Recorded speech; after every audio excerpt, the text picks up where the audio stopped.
রবীন্দ্র জাদেজা ভারতের গুরুত্বপূর্ণ অলরাউন্ডার। ব্যাটে হোক, বলে হোক কিংবা ফিল্ডিং, সর্বক্ষেত্রে দলের প্রয়োজনে বারবার পারফরমেন্স করে দেখিয়েছেন। ফ্রেন্ডস, রবীন্দ্র জাদেজার ফিল্ডিং করার সময় হাতে বল থাকা মানে 1 রান থেকে 2 রান প্রায় অসম্ভব। হ্যাঁ ফ্রেন্ডস, রবীন্দ্র জাদেজা ভারতের ফিল্ডারদের মধ্যে সবথেকে দ্রুত গতির ফিল্ডার। 2009 সাল থেকে টি-20 ফরম্যাটে অভিষেক হয় এই রবীন্দ্র জাদেজার। এখনও পর্যন্ত 6টি টি-20 বিশ্বকাপ খেলেছেন, 74টি ম্যাচ খেলেছেন এখনও পর্যন্ত ভারতীয় ক্রিকেট টিমের জার্সি পরে। তার ঝুড়িতে আছে 515 রান আর 54 উইকেট। কিন্তু ফ্রেন্ডস, শনিবার টি-20 বিশ্বকাপ জয়ের পরের দিন রবিবার অবসর ঘোষণা নিলেন রবীন্দ্র জাদেজা।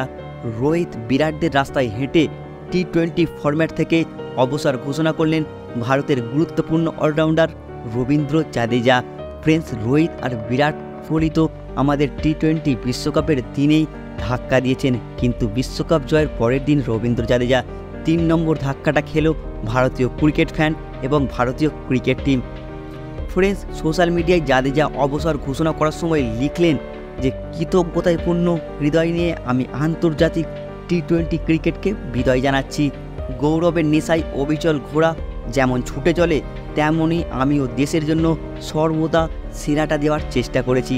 বাকি 2 ফরম্যাটে তো ওই চেষ্টা অব্যাহত থাকবে।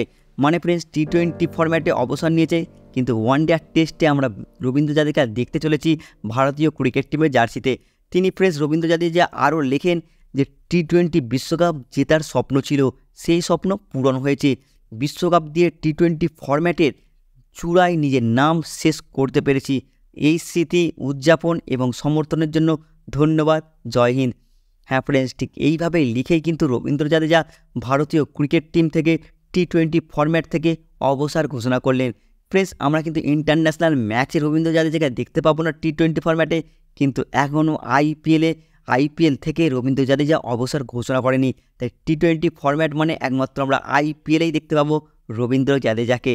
যাই হোক ফ্রেন্ডস, তোমাদের কী মতে বলে রবীন্দ্র জাদেজার অবসর নেওয়া কি এই মুহূর্তে ঠিক ছিল, না আরও কিছুদিন খেলা চালিয়ে যেতে পারতো এই রবীন্দ্র জাদেজা?